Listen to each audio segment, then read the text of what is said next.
Ekifananyi kikino kimaze nekifuluma ntukifuna ekya Yoweri Kaguta Museveni generali nga amasalidde ku office za National Unity Platform eziri wali Makerere Kavule azimasaliddeko ebirowoozo byonna ne bigenda nga ne gyagenda talabayo wabula nga amaaso gamuli ku kitebe kya Nup nga yeewuunya obwana engeri gye buzimbyemu ekitebe mu bbanga ttono nnyo nga bwakajja mu bukulembeze akitunuulidde n'asituka ne mu ntebe ne yeekennenya n'akengakenga n'akyetegereza n'akuba akakule n'aseka n'agamba wabudde bano abaana bali so organized era omutima ne gumugwamu n'amanya nti kati ebijja tebigenda kuba byangu kubanga National Unity Platform ate efuuse ensonga ate efuuse naggwano kati tebigenda kuggwa mangu nga ye wabadde akirowooleza ddala General Yoweri Kaguta Museveni nga boolaba yeye emmotoka ye mu maaso ya office za National Unity Platform nga bw'oziraba n'abasirikale abayitirivu abaayiriddwawo okusobola okulemesa office zino okuggulawo olunaku olwaleero era nga tezigguddwawo era nga essanyu lye yasanyuse n'akuba emizira n'agamba mbalemesezza ne yeewaana naye takitegedde nti naate abadde agenda kufa bufinnugu yayagadde ayitewo nga tebamulaba so kumbe ffe kamera zaffe weziri buli kanyomero buli kafo okuba nti tumulaba nga amasaliridde nga bw'omulaba ekisaati waliwo ekisaati ekyeru awo ekirimu eyo emmotoka eriko bbendera ya Uganda mu maaso ga yafisi za National Platform omulaba atunuuliddeyo ddala bw'ati yeetegereza n'abasirikale si batunudde eri mbu tatunuulira ng'ayitawo oyinza omukuba ekyasi kati mba mulina kutunula eri mabega tewali kumutunuulira wadde n'akadakiika n'akamu era woogeza n'omutunuulira ennamusebe etuuse ku nnyoge yafisi za National Platform nga bw'oziraba ge gamatiribona amakula agabadde gagenda okuggulawo olwaleero yoseeri n'abiyingiramu mpaka naye agenda kubeera kawempe naye ekifaananyi kye ekyakawempe kikino kyokka kitufunyeeyo ate nga naye abadde azze ku office za National Platform kuziraba azekenneenye asanyukeko nti bannange twafuna abakulembeze abalungi siffe bali abadongo abatamanyi ki kyakukola ku lw'Abannayuganda kati nno bino ebijjidde General Museveni nga alemesezza office zino okuggulwawo ng'omukulembeze Kyagulanyi Ssentamu Robert Bobi Wine ye yalangiridde dda nti yafeesi zino zigenda kuggulwawo olunaku lwa nkya ennaku z'omwezi nga 3 omwezi ogw'e11 essaawa zigenda kuba 5 zennyini ez'okumakya nolwekyo sambyako tubeereyo nga office zino ziggulwawo twagenda kubaawo agambayo n'omu Bannayuganda obwedda beebuuza nti yatugambye okugenda mbu alina kuyita wano nga situnnamulaba kumbe alinze abantu baggwewo alyoka ayitewo era ayisewo mbubba nga tewalina mmotoka n'emu ekuba kagombe okuggyako omusiisi okusirika nga tebaagala bamutegeere olwo yeetegereze bulungi ekitebe kino ekya National Unity Platform ekitebe kyaffe kyekyo amatoobuta era nga tekisabuukuluddwa lwaleero wabula era kijja kuba nga kisabuukululwa olunaku olw'enkya omukulembeze Kyagulanyi Ssentamu Robert Bobi Wine bw'anaaba nga akiggulawo n'abakulembeze abalala okukina kino ekya National Platform n'ababede abalala abagenda okwetaba ku mukolo guno ate ziryoke zidde okunywa kati Museveni agadi naye alabeko agwe amaddu gabadde gamutta nga buli kaseera abannaye bazimbye ekitebe njagala kukirabako how they look bannange those boys those manis they are so intelligent era nga bigambo bingi byabadde ayogera paka lwesitukidde ye kennyini najja okulambula ya face za National Unity Platform sebo mbadde agala bamu akasumuluzo naye aziggulewo asale bamukubire engalo mu pwapwapwa abagambe mbuno yaziguddewo era yaziwadde ekitebe kya National Unity Platform nga n'abadde bagenda okubyogera babadde bafuniddwa dda wabula olw'amagezi g'omukulembeze Kyagulanyi Ssentamu Robert Bobi Wine bano abazannyira badaba style tebakitegedde yali ensonga ne ziggwa nga bwe zibadde zirina okuggwa olwo ne bakanula amaaso ne batandika okwebuuza ebibuuzo bingi ate bano abalenze ebintu byabwe babikola batya ate nga titwabategedde ate nga batuyisizzaako bulala tugenda kukola tutya okubasinkana nga tekikyasoboka okusisinkana omukulembeze w'eggwanga Kyagulanyi Ssentamu Robert Bobi Wine nga namusebadde yatuuse dda ku nnyoge ebintu emmotoka ya Museveni ngikulaze naawe n'ogyerabirako era n'omanya era n'okakasa nti ddala wamma abasajja bano batiitiizi bulala awo nga bw'olaba omukulembeze w'eggwanga Kyagulanyi Ssentamu Robert Bobi Wine ng'ali n'abakulembeze abalala wali ku kitebe kya National Unity Platform ekamokyate nga boogerako eri eggwanga nga President agezaako kukakasa ensi nti olunaku lwanca lutugenda okugulawo ekitebe kino. Olwaleero twagadde okukuuma eddembe eri abo abannaffe baganda baffe mikwano gyaffe abanene abadde bayitiddwa ku mukolo guno obutakubwa tiyagaasi obutakubwa masasi ate tufune ebizibu nti nno twakubisiza amasasi abakulembeze ate be twayise okujja okubeerawo ng'abajulirwa nga yafeesi za National Unity Platform ziggulwawo wali Makerere Kavule. Ko President Kyagulanyi Ssentamu Robert Bobi Wine nti wano tubaleke beewaane beesuute nga batukubye ejjooka so tebajja kukimanya nti ffe twabakubye ejjooka mu magezi nga tebabitegedde era tebajja kubitegeera pozzi nga bamaze okumanya jjooka eyo ebadde egamba ki. Omukulembeze nno ng'olabye ekifaananyi kyayo weeri Kaguta Museveni ng'ayita ku yafeesi za National Unity Platform wali Makerere Kavule nga naye akwatiddwa ensaalwa ng'ajjudde ennugu nga yeebuuza lwaki ekibiina kino ekito kisimbe ekizimbe bwe kiti ate bo abakadde bakuno ne batakizimba. Kale omukulembeze asazeewo okwogerako eri eggwanga leero ku nsonga zonna nga bwe zitambudde era nga yagambye bino. Gentlemen, and welcome to this impromptu press brief. This morning we were meant to launch our new headquarters in Kavule. As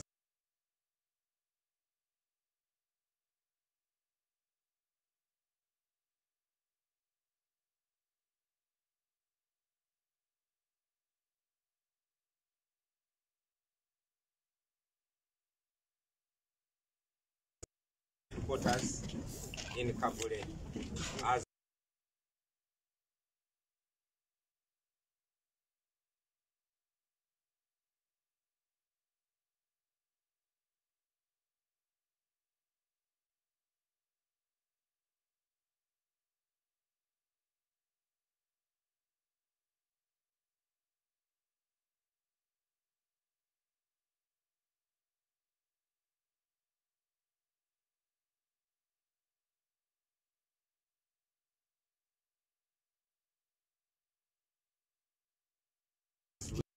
we have communicated to you, as we have communicated also to our members in the invitations.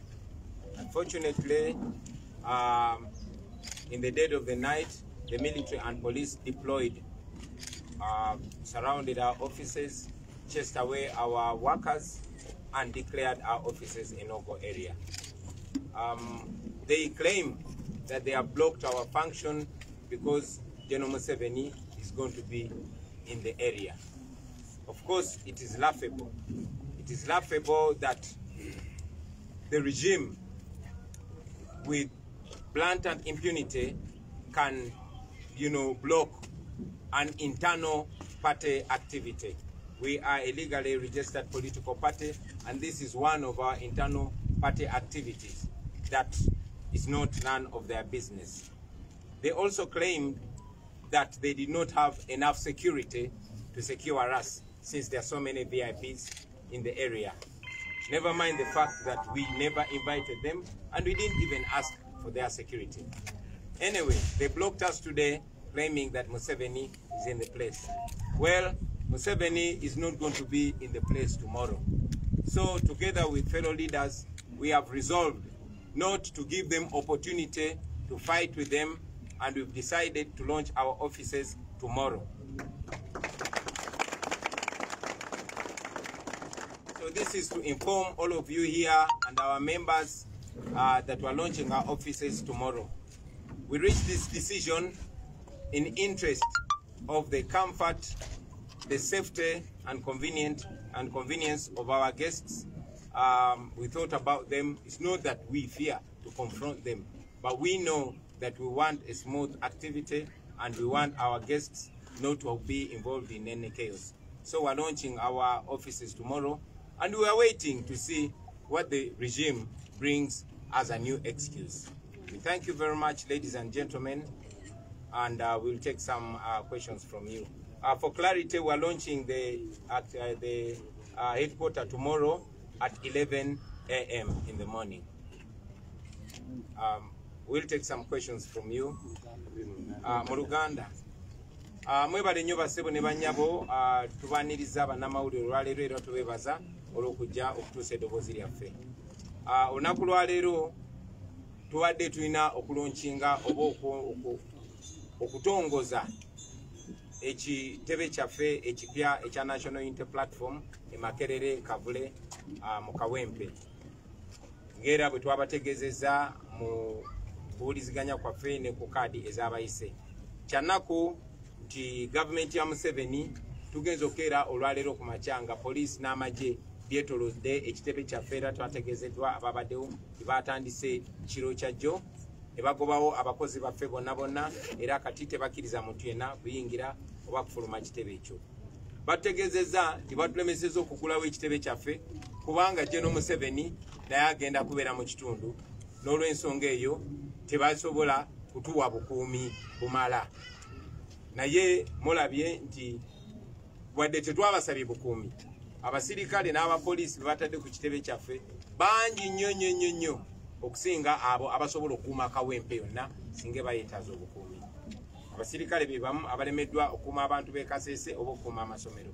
Naye ku lw'obulungi n'olw'eddembe ly'abagenyi baffe be twayise omuli ba ambassadors, omuli ba diplomats, omuli abantu abakulu abakadde, omuli n'abantu betayagala babeere mu busambatuko bwa poliisi ya wano n'amagye, tusazeewo ku lw'obulungi bwabwe ekitebe kyaffe tukironkinge enkya.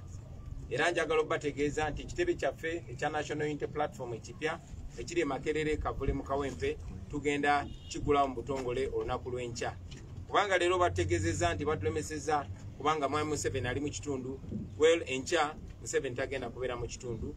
N'olw'ensonga eyo tusazeewo ne bakulembeze bannange ekitebe ekyo tukigulewo olunaku lw'enkya ku ssaawa 5 ez'okumakya. Katulindiridde okulaba mwami enanga ate nsonga ki gy'agenda okuleeta okwekwasa okugezaako okutulemesa. Tumanyi kino bakikoze mu butiitiizi. Tumanyi nti Mwami Museveni atya nnyo wonna we tuli, naye ate ye kennyini agenze maaso n'akiraga nti omuntu eyabeeranga mu kitundu nga bamwagala kati atya okubeera mu kitundu kye kimu kuba ye alowooza mu ndowooza ye alowooza tujja mubbako sho ne bwe kuba kugimubbako yamubbiddwako dda. So twagala kiseera kye kimu okubayita basebo ne bannyabo olunaku lw'enkya nga tugulawo ekitebe kyaffe. Maybe to put more detail in English, reason why we deferred our launch for tomorrow is in the interest of our numerous guests, which guests that we invited, which among them include diplomats, ambassadors, and get mixed in Museveni's chaos. Thank you very much, ladies and gentlemen.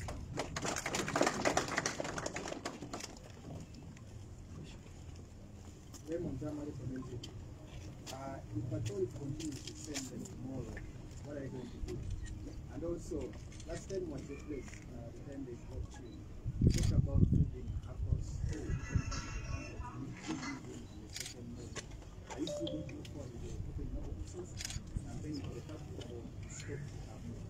Thank you very much. Today we focused on the opening of the headquarters and to give you further information about all the details you asked. But about what we will do when they continue their illegal behavior, we'll tell you that we shall deal with every scenario as it comes. Thank you.